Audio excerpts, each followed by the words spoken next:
One of the greatest misconceptions about nuclear bombs is that they instantly annihilate everything in sight. But the fallout from a nuclear blast actually has layers. When it explodes, it leaves in its wake a kind of destruction that's both fast and slow, and one whose devastation stretches much farther and lingers far longer than many might suspect. Here's what actually happens when a nuclear bomb hits. For the sake of example, imagine a 10-kiloton nuclear bomb goes off in Times Square. The moment it detonates, a white flash is visible for miles.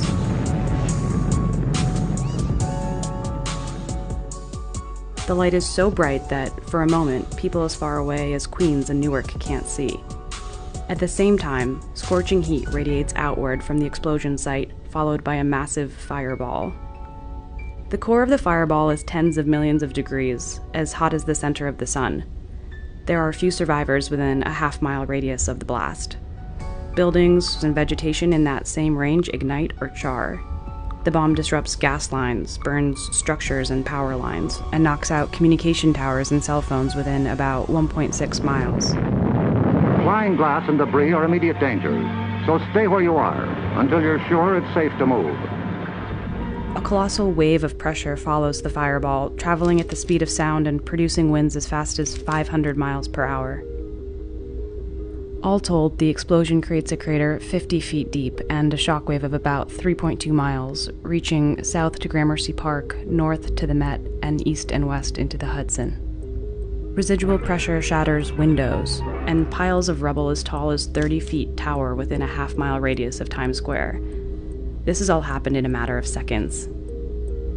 Meanwhile, in the days and hours after the initial explosion, a plume of fallout travels in a single direction away from the blast site.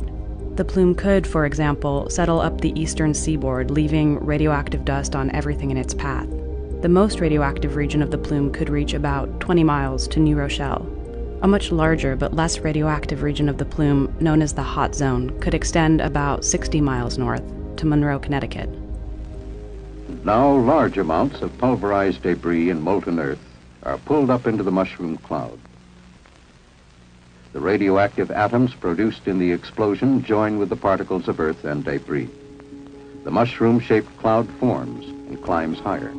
The first pulse of radiation wreaks biological warfare at the molecular level of everyone outside or in weakly insulated buildings, altering the structure of key cellular machinery and injuring DNA, so that within minutes, people begin to feel nauseous and dizzy and begin to experience headaches and vomiting.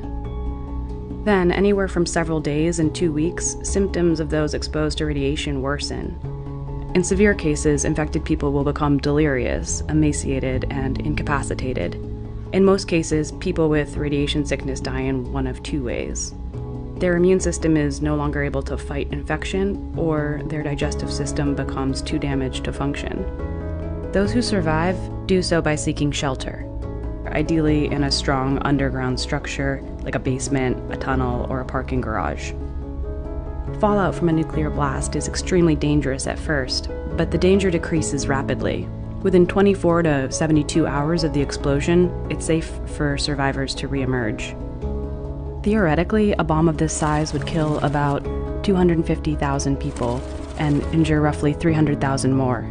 That's 20 times more deadly than any act of terrorism or natural disaster in all of America's history. And if in this hypothetical scenario, the bomb had been dropped from the sky instead of detonated on the ground, the number of fatalities would have soared. For context, consider this.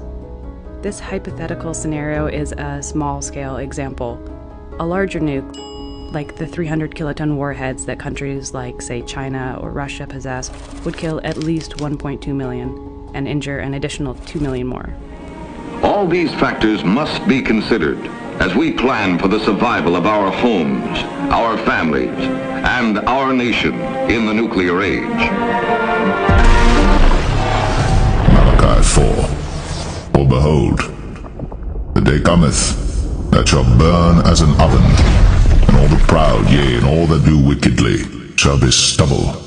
And the day that cometh shall burn them up, saith the Lord of hosts, that it shall leave them neither root nor branch. But unto you that fear my name shall the Son of Righteousness arise with healing in his wings, ye shall go forth and grow up as calves of the stall.